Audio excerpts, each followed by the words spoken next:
Okay, so this is the lecture, and again, I hope it's interesting.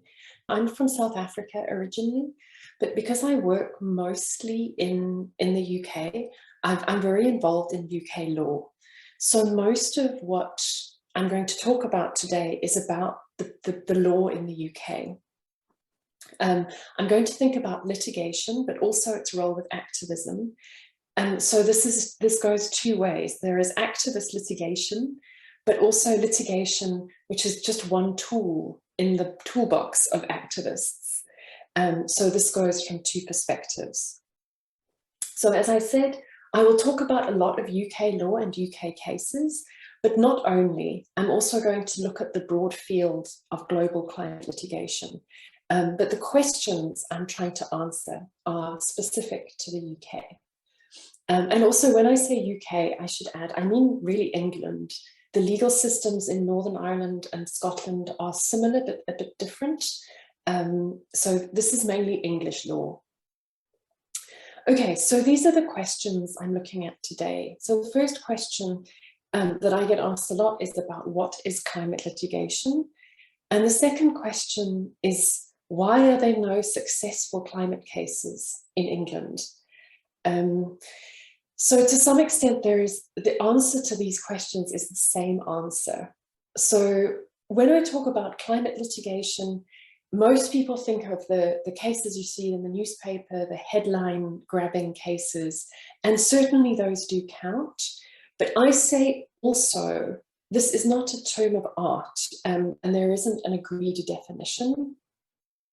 A lot of the work in this field tends to focus on these headline grabbing cases. And that's very sensible for many reasons.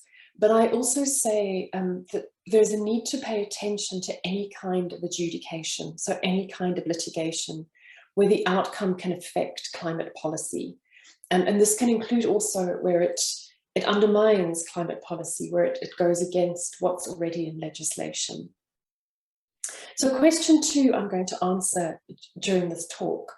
But my main argument is that in the UK legal system, and this includes legal doctrine, but also the culture of the courts and the culture of public administration, the kinds of cases that succeed in other countries are very difficult to succeed in the UK.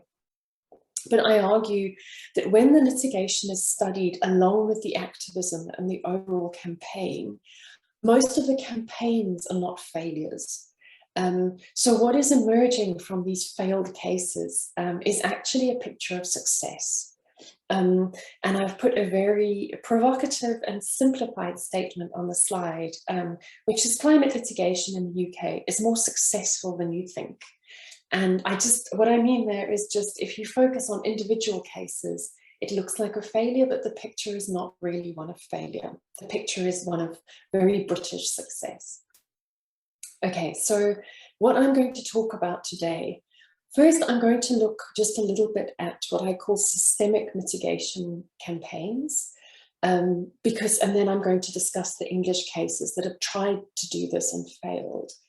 I'm going to look at some of the project cases in England, so cases that tackle large infrastructure projects. And then I'm going to discuss a case study about fracking, which is really a campaign that's now complete to some extent, to show what I mean by that litigation is often more successful than you'd think. Okay, so let's start with systemic litigation. Okay, so what is this? So, where are my notes? So systemic litigation means litigation that tackles economy-wide ambition on climate change. As I said, these cases grab the news because they tend to be successful. And what's happening in these cases is the claimants secure a court order where they demand that a national government change usually their whole mitigation strategy, because it is assessed on the whole as being insufficient. And as I say, this is the hot end of climate litigation in the globe. This is what you read about. Systemic is not my word. This is the terminology used by the team at Urgenda, which brought the first systemic mitigation case in the Netherlands in 2015. And they relied on, this is well known now, but they relied on the open standard of negligence, or the general duty of care in the Dutch Civil Code. And the Netherlands was ordered to reduce emissions by 25%. This decision was handed down in 2015 on the basis of this general duty of care. This was in the High Court, but the Court of Appeal and Supreme Court relied more on human rights. And the court did find that the state's failure to take sufficient action on climate change could offend human rights. This is a very great achievement, but I've argued in some of my published work that the percentage reduction was not enough, even if you look at global averages, like on an average, what each state should be doing to mitigate climate change. And global averages calculations aren't equitable because it assumes that all states should be mitigating at the same pace, which is not correct. I've just referenced here at the bottom of the slide, there's a very new paper coming out very early next year by the team from Urgenda, which describes the systemic mitigation litigation in more detail. So if anyone wanted to read up on that, look out for this paper. It's already actually available. It's on SSRN. Okay, so in the next section, as I said, I'm going to get more into activism around climate cases, but these cases in themselves can be seen as a campaign of activism. There's a lot of kind of coordination in what can be called a post-Urgenda campaign. And this means that this transnational fertilization of strategies happens in a normal way, which is actually not uncommon in environmental litigation. So through networks that are sometimes formal or sometimes very informal. And this includes also who's funding the cases. So the funders are often very influential in terms of where cases get brought and where. And so this has brought about what could be called a wave of systemic mitigation litigation, which targets national emissions reduction ambition. And this is happening mostly in developed countries that have historical responsibility for the climate crisis and still have very high emissions. And what's happening in the cases legally is they're relying on very specific public law arguments and challenging governments in relation to their own targets or their own advice. They also very often make use of human rights arguments. But what's interesting is that even though these are frequently called human rights cases, the human rights arguments don't very often succeed. These also often result in what's called an economy-wide emissions reduction order. So what happens is that the court will say that the entire emissions reduction needs to be rethought. And I think this is correct. This is more consistent with separation of powers, and also leaves the government in a position where they will be subject to review if they don't do enough again. Okay, so, and again, just to say, after Urgenda, I'm calling this a kind of post-Paris campaign, because now post-Paris, most countries have some kind of climate commitments, whether it's in domestic legislation or policy, or even just in its pledges under the Paris Agreement. Although, as we know, these are not necessarily enforceable in domestic courts. But this is let's not go into the Paris Agreement. But so there's quite a lot of tension going forward in terms of how much these cases will achieve and how much they won't achieve. But just to give an overview of what these cases are doing. So the first one, interestingly, was not brought in a developed country. It was brought in oh, so sorry, I should also mention Aligari was a case brought in Pakistan around about the same time as Urgenda that did something very similar. It kind of had a systemic challenge across the whole country, but focused very much on adaptation rather than mitigation. The next systemic case was brought in Colombia in 2018, and this was brought by 25 Colombian children and reached the Supreme Court in 2018. This is very much about deforestation in the Amazon, and this is a human rights case that did succeed. So the claimants relied on human rights protections, as well as the precautionary principle and various other international environmental principles, and the recognized Paris commitments. The court issued a complex order that the various defendant departments needed to draw up short to medium term plans to achieve emissions reduction, and this was meant to be done with the participation of the claimants. The following year, this is the beginning really of these systemic cases kind of in the global north. A case was brought in Ireland, and again, just in case it's sort of someone doesn't know, this isn't actually a UK case. So there's two Irelands, there's Northern Ireland and the Republic of Ireland, and this was in the Republic of Ireland, so that's not connected to the United Kingdom. But this case was brought in human rights and public law, and it was a challenge to the National Mitigation Plan. What the National Mitigation Plan was policy that was meant to inform mitigation across the whole economy. And the challenge said that this didn't comply with the Climate Action and Low Carbon Development Act 2015.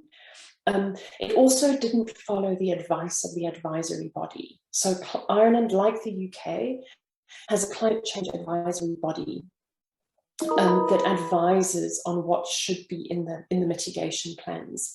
And they said they couldn't see enough ambition in the near term, so to 2035, despite the fact that the target to 2050 was ambitious. So the advisory body basically said, you're not doing enough soon enough. This was brought on a variety of grounds, including human rights, but it was awarded on very, very narrow grounds, which was irrationality, a public law ground. And the court did quash the mitigation plan and asked for improvements. The cases went on. So there have been others, and there are lots that have been issued and are coming through the pipeline. And in particular, there's litigation in Belgium that's very, very similar to the Agenda decision or the Agenda case. But most recently, there was a decision in Germany, which is a case called Bouwer, which was earlier this year. This was brought by youth claimants and supported by Fridays for the Future. So this was funded to some extent by Greta Thunberg. In Bouwer, the claimants challenged the 2019 emissions reduction target that said that restrictions of 55% to 2030, and then there would be a net zero target by 2050. And there was a very similar formulation in the Irish case. The challenge was brought on the basis that the pace of reduction to 2030 was not enough, and that after 2030, they weren't specific enough, so it wasn't clear how this was going to happen. And again, the challenge relied on a whole load of protected rights in the German constitution, but the decision was made in as narrow as possible grounds.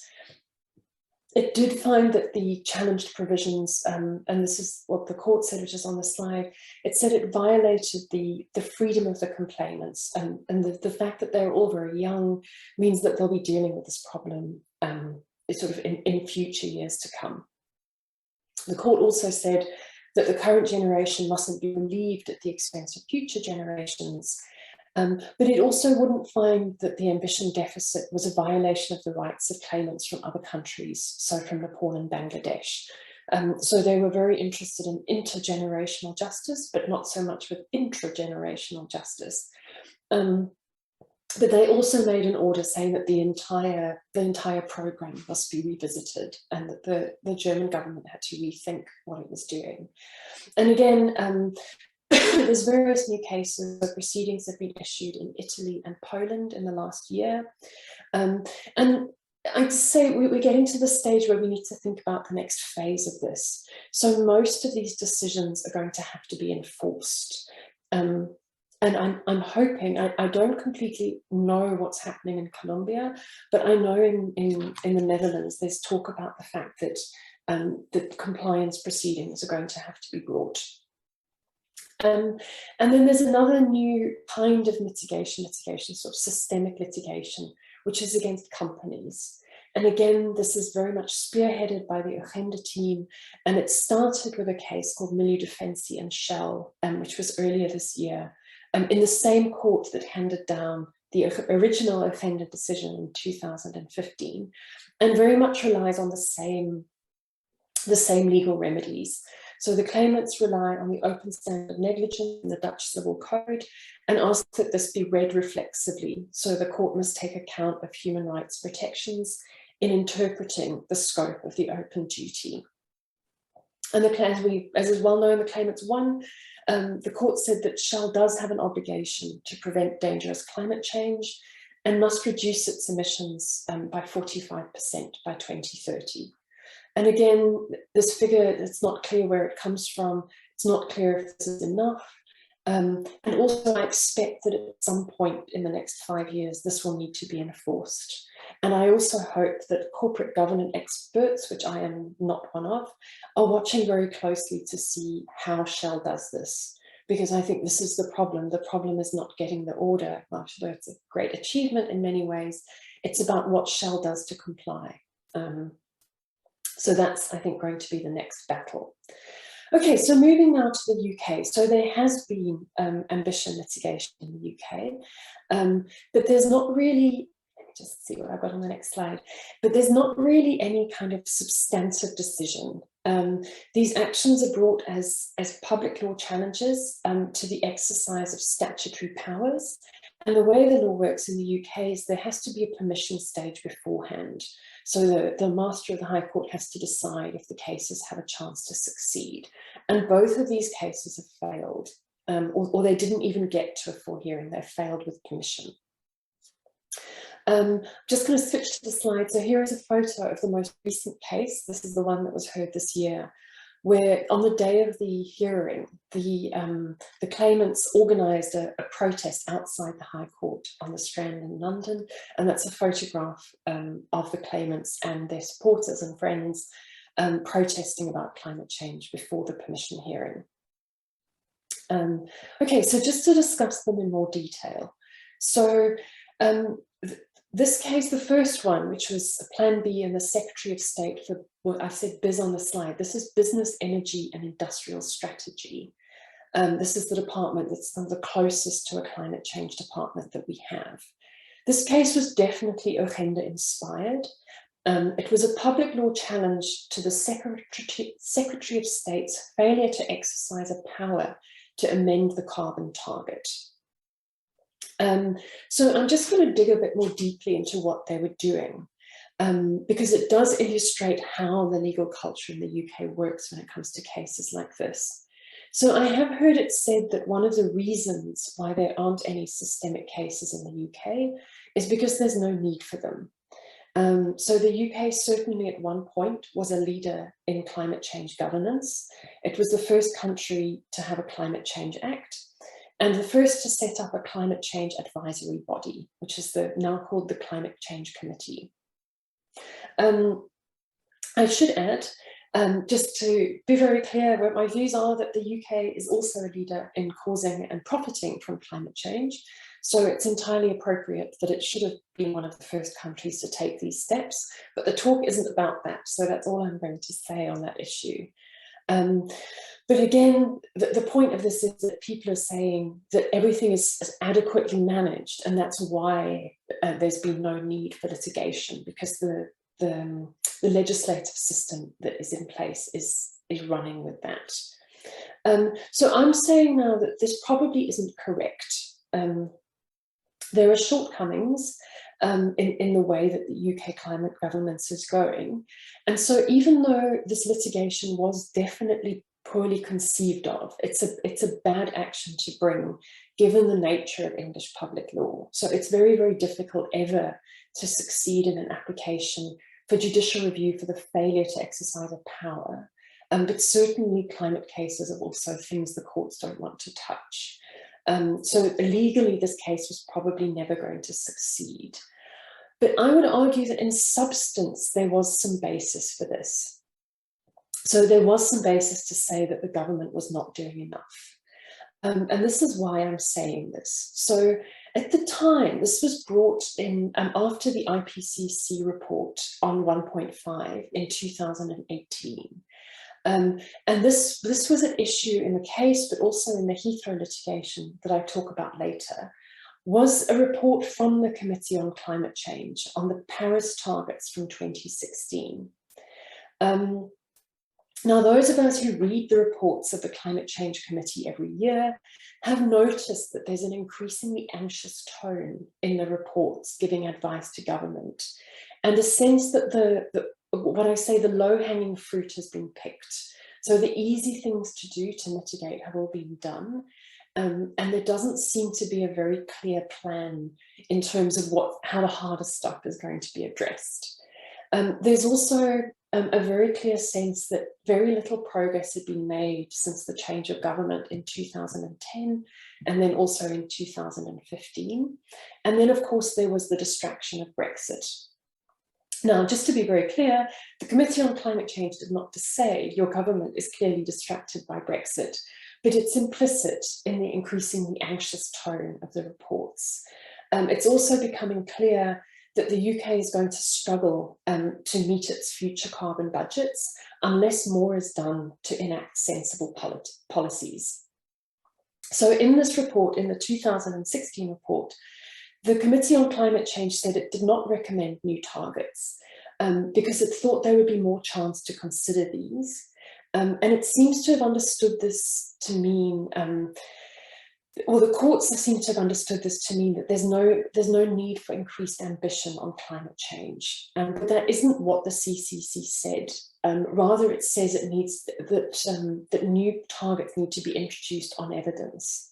It does also say very clearly that more needs to be done to get the whole house in order before legislating on increased headline targets. And this reflects real anxiety about the proper governance or the failures for forward-looking proper governance on climate in the UK. So it says no need for increased targets. We need to figure out how we're going to achieve the targets we have now. And then in the second report, in a later report in 2017, the CCC pointed out that the policy deficit for both the fourth and fifth carbon budgets is very real, and reiterated that policies are required and action on the policies, rather than kind of new headline grandstanding targets. So again, as I've said, this litigation failed. It didn't even get into a proper court hearing. But in a piece I've written with Joanna Setzer, which was referenced on an earlier slide, and I'll reference again later, we argue that this case can be called failure with benefits, because as part of the campaigning before the litigation, there was correspondence between the NGO, the Committee on Climate Change, and the government. A few weeks after that, the CCC issued a new recommendation that the government revisit the target. And that came a few weeks after the proceedings were issued. So we argue, it's never possible to know entirely what forms government action, but this may have been instrumental in the UK enacting the net zero target, because certainly around that time, the Climate Change Act was amended, and that the headline target, which was previously to reduce emissions by 80% by 2050, was now amended to be 100% by 2050. So certainly at the stage when this was happening, more needed to be done. Whether or not this was it is debatable, but that's what we ended up with as a result of that litigation. And then again, the same NGO tried earlier this year, which was an action brought with individual litigants and the NGO. And this was brought against the Prime Minister, so Boris Johnson, the Chancellor of the Exchequer, so Rishi Sunak, and the Secretary of State for Business, Energy and Industrial Strategy. And this was brought on the basis that the government had failed to take adequate steps to implement the UK's climate change commitments, and that this was a violation of the claimant's rights. And there are various arguments made. The court papers are very, very lengthy, but they said that the reasons for this included a failure to implement adequate domestic mitigation policy and not having proper finance flows. And that they mentioned some of the infrastructure projects that I'm going to mention on the next slide, basically saying that these were not consistent with the target that was set. And again, the substance of this isn't unfounded, I think. So in June 2020, the Committee on Climate Change emphasised that the UK doesn't have a realistic way of meeting any of its climate targets, and that the government must get its house in order before COP26. And again, in December, just a few weeks ago, in December this year, the Committee on Climate Change emphasised that the UK does not have policies to meet the pledges in its Paris NDCs. So even though the defendants' court papers very clearly say that there are plans and policies now and enough is being done, that isn't actually correct.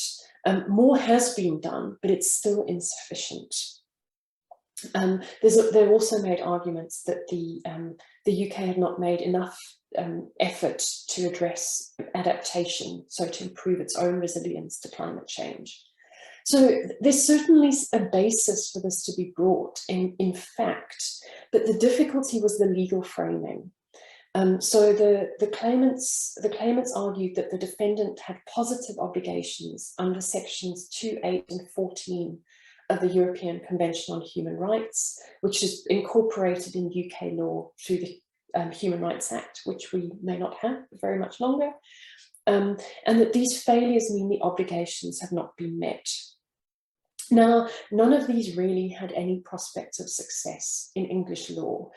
Just one reason is the claimants couldn't show they had victim status. And one of the things the judge said when refusing permission was that these actions take place in a field of political choice, and the government has a wide margin of discretion. And so that was also ruled inarguable. So it will never go to a hearing. Okay, so that's the global campaign of litigation. And I should add, just to wrap this up, these actions were brought by the same NGO. So both the UK systemic cases have the same NGO involved. And while the claimants are very sincere people, the legal claims are not well-founded or well-formulated.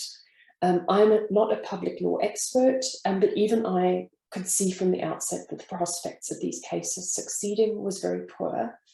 But I think focusing on this overly is something of a distraction.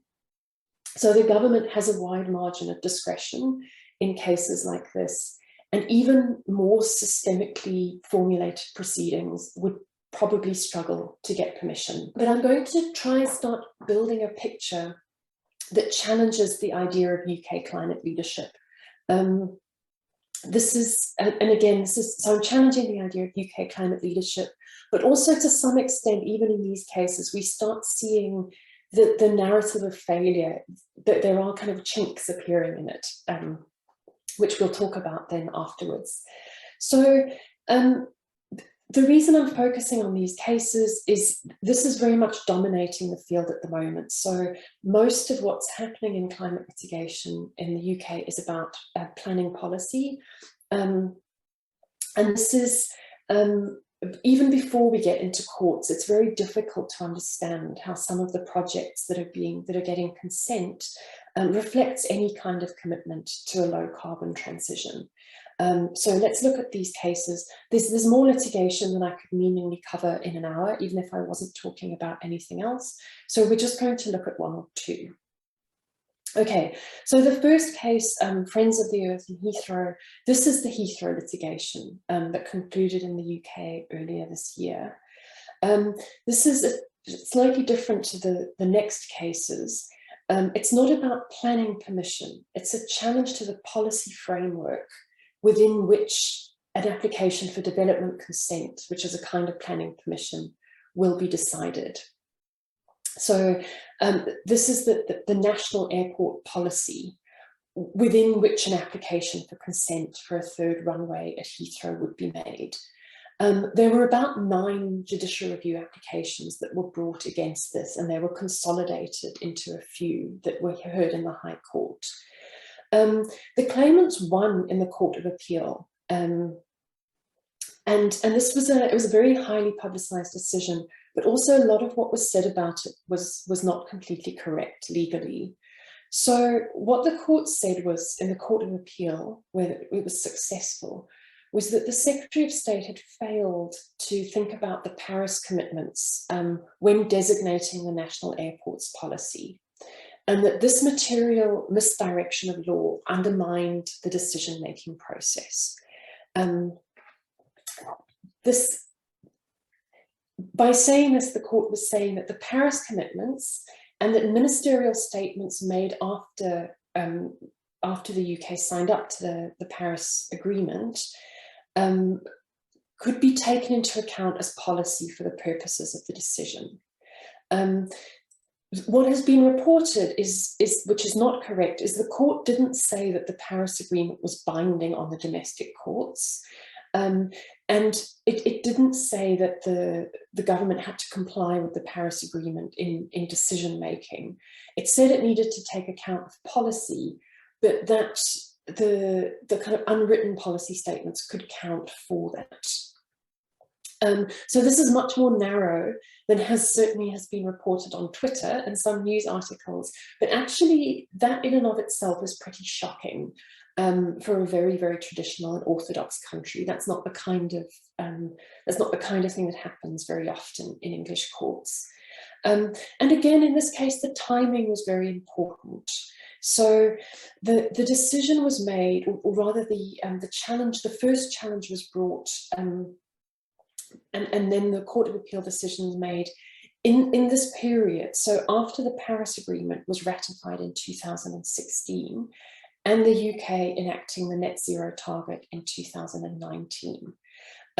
So it happened in the same kind of policy gap that I mentioned on the previous slide, talking about the Plan B case, that really there wasn't any domestic policy because the government wasn't doing it. There was the distraction of Brexit, but there should have been.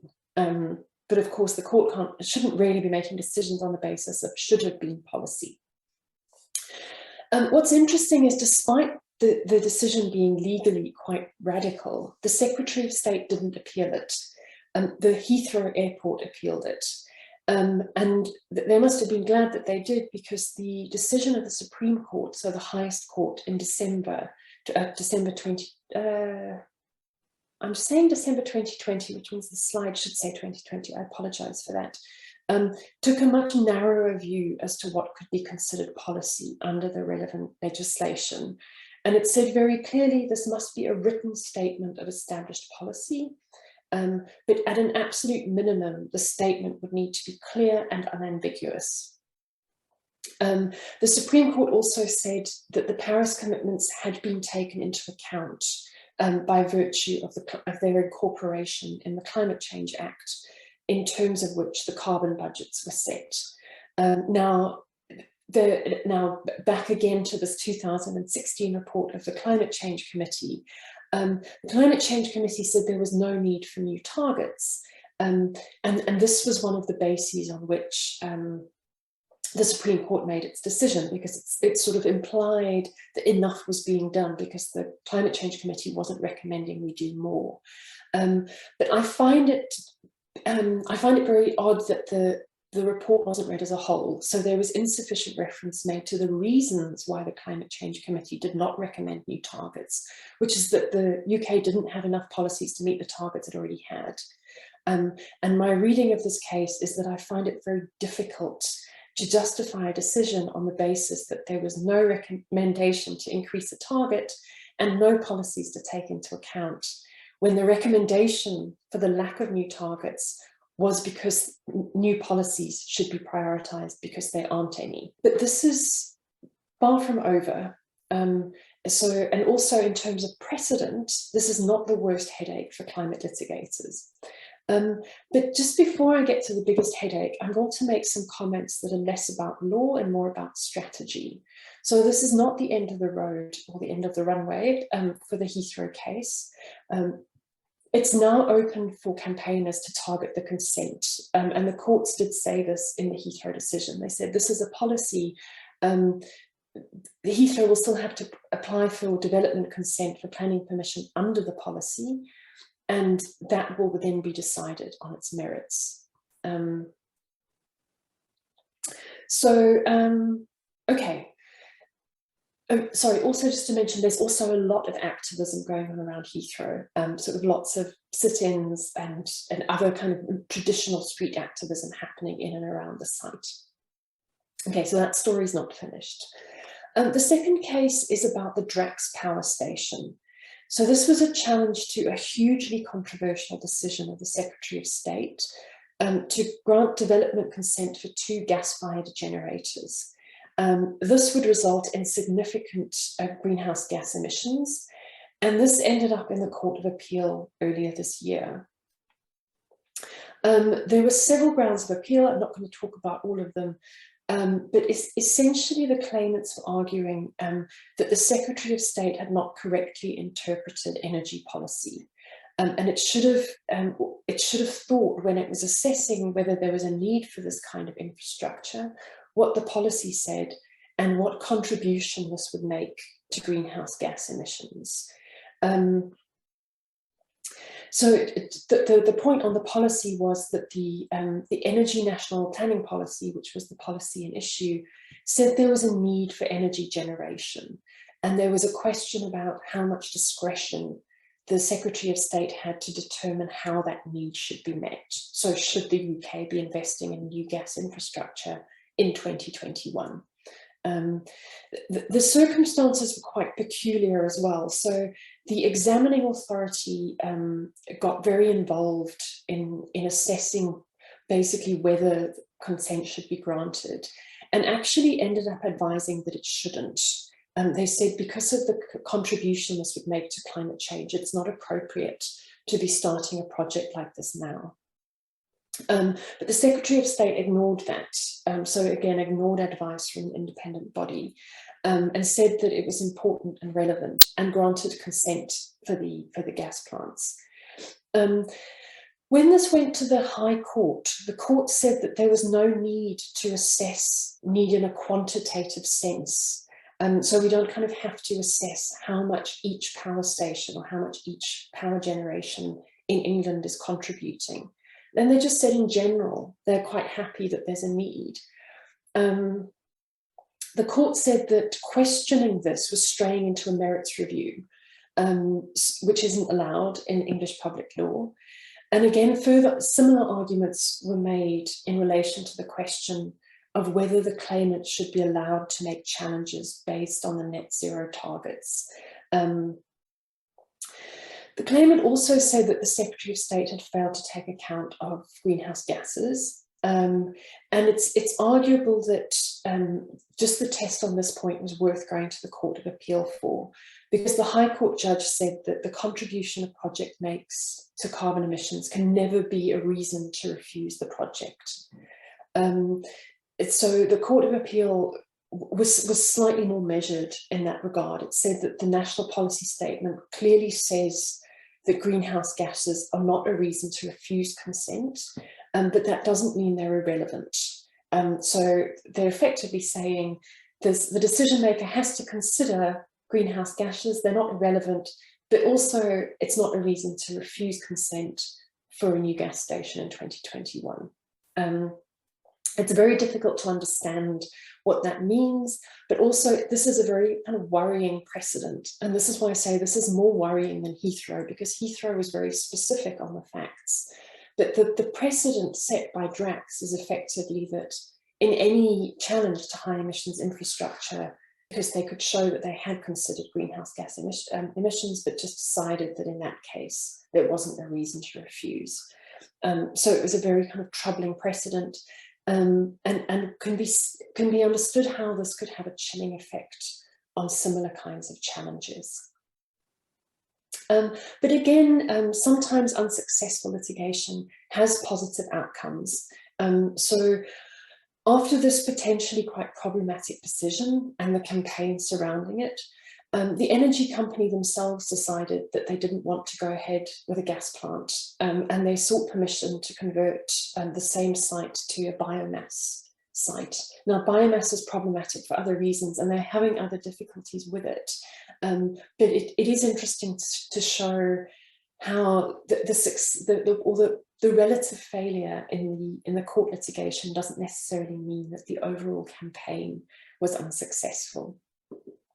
I've got some more comments to make about rail and roads, this kind of other ongoing litigation, but I think I'm going to skip past that because I'm very conscious of time. But I'm happy to answer questions about that later if needed. So moving on to the next section, which is about activism. So here I'm going to speak more about litigation and how it engages with activism. And again, this is quite important to me because it disrupts the idea that English climate litigation is a bit of a dud. So what am I talking about here? So I'm relying to some extent on something I wrote with Joanna Setzer last year. And this is available for free and to be downloaded from the British Academy website. But also work by Lisa Van Halle from UCL. So she's done a lot of studies on the interaction between activism and litigation. She studied environmental NGOs and activists in England, in the UK, and she's observed that they often use litigation as just one part of a multi-pronged approach. So there'll be some kind of environmental challenge brought along with more conventional forms of activism and mobilization. And she also observes that frequently the litigation is embedded in other forms of activism. And she also notes that these cases are frequently brought where it's embedded in activism, even where the nature of the legal system means that the prospects of these cases are not that good. She describes this as a paradox, because why would an organization with perhaps not very much money pursue a case that they know will probably lose? And she explains that this is done to highlight the defects in the existing system, but also to open up strategies for the next case that might win. Now, climate litigation is not that different, certainly in England. Some of it is strategically helpful, some of it is not strategically helpful. And again, some of this discussion is in my note with Joanna. And for instance, we argue that a lost case can achieve a lot. And I highlighted this above with the first Plan B case. But I also think it's very important to acknowledge the costs of failed cases. And there are costs to these. This isn't just the financial cost of losing, but a big one is time. So we're running out on the climate crisis, and bringing endlessly unmeritorious cases is not always a good strategy. And I also argue that while litigation can open up strategies for the next case, running the wrong case can create problematic precedents. But also at the same time, there'll always be someone who's very gifted in using the law to find solutions, who will find a way around a bad precedent. Okay, so coming to the last stage of the talk, I'm going to just challenge this idea of failure. So, and I'm going to say, yes, okay, certainly if we look at the case in itself, we might see just a failed case. But if we look at it with other protest and other kinds of activity around specific issues, we can see how judicial review cases work in combination with other activities. And this is also a chance to look at some more obscure cases. So the only litigation in this example is not the judicial review. There's lots of other litigious activity. Okay, so I'm going to talk about fracking in the UK, and in particular in the site in Preston. And there's a picture of it, doesn't it look beautiful? And this is the Preston New Road frack site. The reason I'm looking at this, as I say, there's lots of challenges to infrastructure in the UK, but this campaign is to some extent concluded. It's kind of run itself out. So it's a good example to look at. Okay, so what is the story about Preston New Road? So Preston is an area, it's a town, or it might be a city, but I think it's a town, in an area called Lancashire, where this is in the northern part of the UK, and it's in the same county where Manchester is, which might be a more familiar place. At one point, this over here was the only active frack site in the UK. So how did this all start? Well, in 2016, the Secretary of State gave permission for exploratory wells and monitoring to test whether there was commercially feasible shale gas sites at 2 sites in Lancashire, and this Preston New Road was one of them. This case was unsuccessful. The courts were of the view that greenhouse gas emissions associated with the exploration had been assessed, and that any possible future proposals, so what that means is if this was for exploration, so if they then decided they actually wanted to frack, this would need to be considered on its own merits. To a large extent, if you read the case, it seems to assume that fossil fuel demand is constant, but that also whatever was mined out of a frack site would just add to a supply. And it completely missed the point that in terms of timing, this just didn't make sense, whether investment in new fossil fuel infrastructure in the UK in 2018 was a particularly good idea.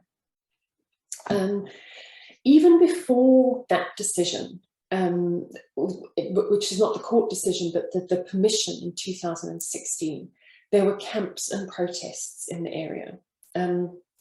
So England has a very well-developed culture of environmental protest and activism, and these are usually very, very peaceful. This consists of both what might be called a protest, so like a march, but also camps, so where people will actually physically situate themselves on a site for lengths of time, even in the British weather. This kind of this culture of peaceful protest has even been recognised in some of the court decisions about protests. And in particular, there's a case called Jones from 2006. There was a tacit agreement about how protests are policed in England. And he said this is a balance, like the protesters break the law, but not very much. And the police are very restrained. And the magistrates will sentence activists, but they'll give very small sentences.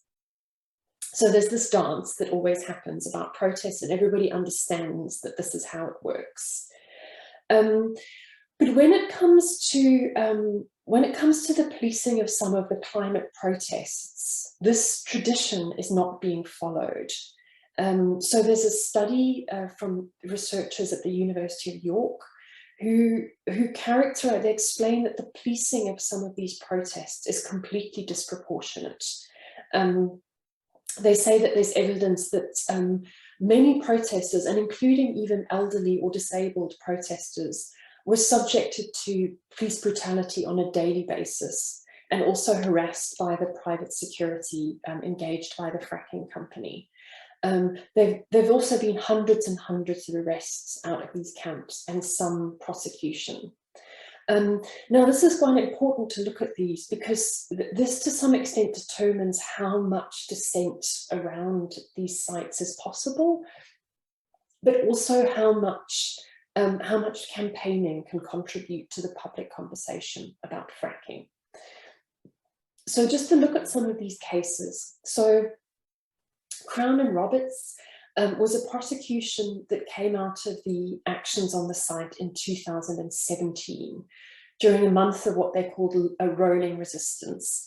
So this is just to explain, in case lorry surfing is not a common activity in the Czech Republic. This is where the lorries going in and out of the frack site would be climbed on by protesters. And then they would sit on or ride on the lorries, which meant that they couldn't go for safety reasons.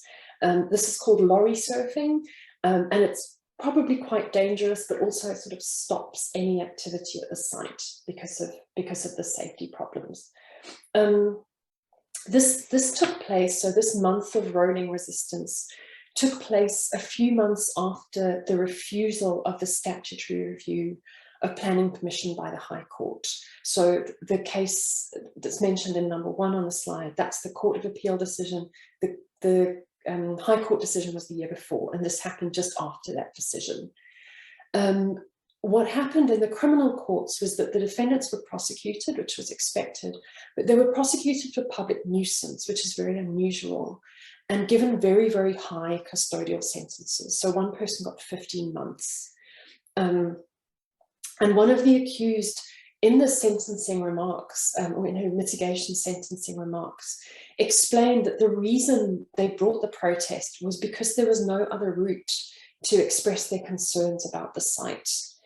And this went on to the Court of Appeal. And there, amongst other things, the court quoted from the decisions in other prosecutions about environmental protest, and observed that there was this increasing phenomenon of litigation as a continuation of protest by other means, which basically means they've noticed that a lot of climate campaigners are deliberately getting arrested so that they can use the court proceedings as a way to have their moment in court or to have their say. And they also said that they knew that the protesters were trying to bring climate change arguments into Crown Court. This didn't really help the claimants in this case. The judge thought that they seemed very committed to the cause, and that this actually meant that they had no remorse, and that they were less likely to comply with any future orders. But it did say the sentences were too high, so it gave them a conditional discharge on the sentence. But in general, this and other prosecutions happening in the UK now creates what an academic from the University of Leeds, Joanne Hawkins, basically says is another manifestation of how legal mechanisms are being used to restrict protest in this context. So that's the role of the criminal courts in kind of trying to quash protest about this carbon infrastructure. But there's also a series of injunctions cases that Quadrilla, the fracking company, brought in 2018. So in 2018, it got what's called a trespass injunction. So this is the company now using private law to restrict access to the property where it was doing fracking exploration. And this injunction was obtained against persons unknown, so against a broad group of unidentified people in the region, effectively saying that they weren't allowed to access private property on the site. When the protesters breached the injunction, they prosecuted them for contempt of court. And the High Court, in the prosecution, issued suspended sentences, which were mostly upheld by the Court of Appeal. And again, this is a very kind of shocking and unusual way to govern protests in the UK, with custodial sentences. But the Court of Appeal in particular was quite emphatic that breaches of court orders must have a proper penalty.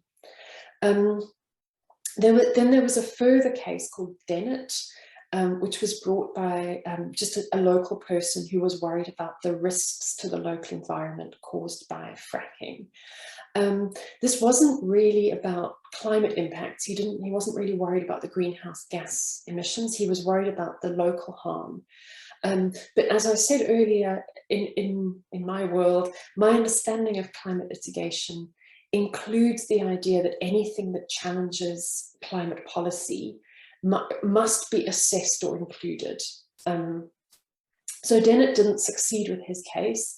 He argued that the local authority had not taken account of the risks involved with fracking, and said that a precautionary approach needs to be taken. And the court refused. He said that an assessment had been made and that it wouldn't kind of override the local authority's decision. But that's just another kind of contribution to this campaign of attrition against fracking in the area. So then there were more activities, again, brought by different groups with different agencies, challenging this idea that fracking was an acceptable thing to happen, and again, for various reasons. So around about this time, there was a series of decisions coming out from the Information Commissioner. Sorry, I've seen it's 2:30, but I really am nearly finished. I've got one more slide, I think. So if you just give me another 5 minutes, just so I can finish the exciting story of fracking. Well, I think it's exciting. So there was a series of decisions from the Information Commissioner. And again, this started around about the same time as the judicial review proceedings in Frackman in 2016. And what happened there was a small group of parties, and this includes an advocacy group called Unearthed, sent some information requests to different government departments. This is under the Freedom of Information legislation, and just says that you can ask a public body to release information that they hold about matters that are relevant for the public interest. This included requests about fracking, and they said they wanted reports or documentation about the risks and benefits of fracking, but also about all the decisions that had been made about policing and security on the site. All of these decisions, all of these requests were refused, and Unearthed and the other activists complained to the Information Commissioner. Now, the Information Commissioner wasn't particularly helpful either. It actually refused most of the applications, but it made some very strong public statements. It said that there was a need for the public to be informed about decisions relating to shale gas exploration. And it did release some documents. So one of the things that Unearthed did get hold of was a slide pack, so a copy of the slides that had been shared in a cabinet office meeting at the end of 2019. And this confirmed what most of the activists already suspected, which is that the gas supply, the UK's shale gas supply actually isn't very good. So wasn't sort of really necessarily sufficiently significant to warrant this kind of exploration. And it also suggested that the public relations around fracking had downplayed the risks and exaggerated the benefits of fracking. Then there was one further case about fracking, which was a case, again, challenging policy. This was brought by an environmental campaigner called Claire Stevenson, and she challenged a paragraph in the NPPF, which is the National Planning Policy Framework. This is a policy document that determines how decisions on development plans and planning applications should be taken in England, and governs kind of all of planning policy. So what the paragraph said, and it's there on the slide, but it's crossed out because it's now been removed. It said that that mineral planning authorities must recognise the benefits of oil and gas developments and implement policies to facilitate their extraction. And the High Court found that the Secretary of State had acted unlawfully. They said they'd conducted a failed consultation exercise when they'd introduced that section into the National Planning Policy Framework, and that in particular they hadn't taken account of the claimants' representations about shale gas, and that included the climate change implications. So it's hard to say where this would have gone, and I must say, watching this unfold, I wondered what it would take to get an end to fracking, because all of this is a fairly depressing picture. But nature intervened. So around about the same time, there was a 2.9 level earthquake near Preston New Road, and fracking was suspended.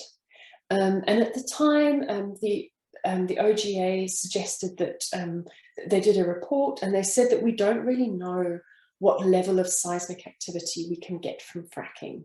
The government then issued a moratorium on shale gas exploration and said that it was about seismic activity, that they were worried about earthquakes.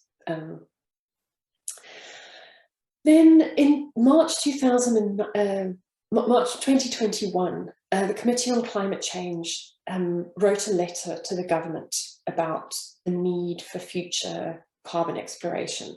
Now, again, the Committee on Climate Change is not a campaigning body, they're not activists, and they specifically tackled fracking in the letter. They said that this is incompatible with climate commitments, and that any future exploration for onshore fossil fuels is arguably incompatible with the net zero target and trajectories to 1.5. Now, this letter has had limited effects. It certainly hasn't banned fracking. They couldn't ban fracking. They don't have the power to. And the government hasn't banned fracking in response to it. It also hasn't stopped fossil fuel exploration. So there are still permissions being granted for fossil fuel exploration. In particular, there's an oil well in Surrey that, again, on the previous slide, which I didn't discuss, there's a case called Finch, which is at the bottom there, which is about oil wells in Surrey, which is currently waiting a decision from the Court of Appeal.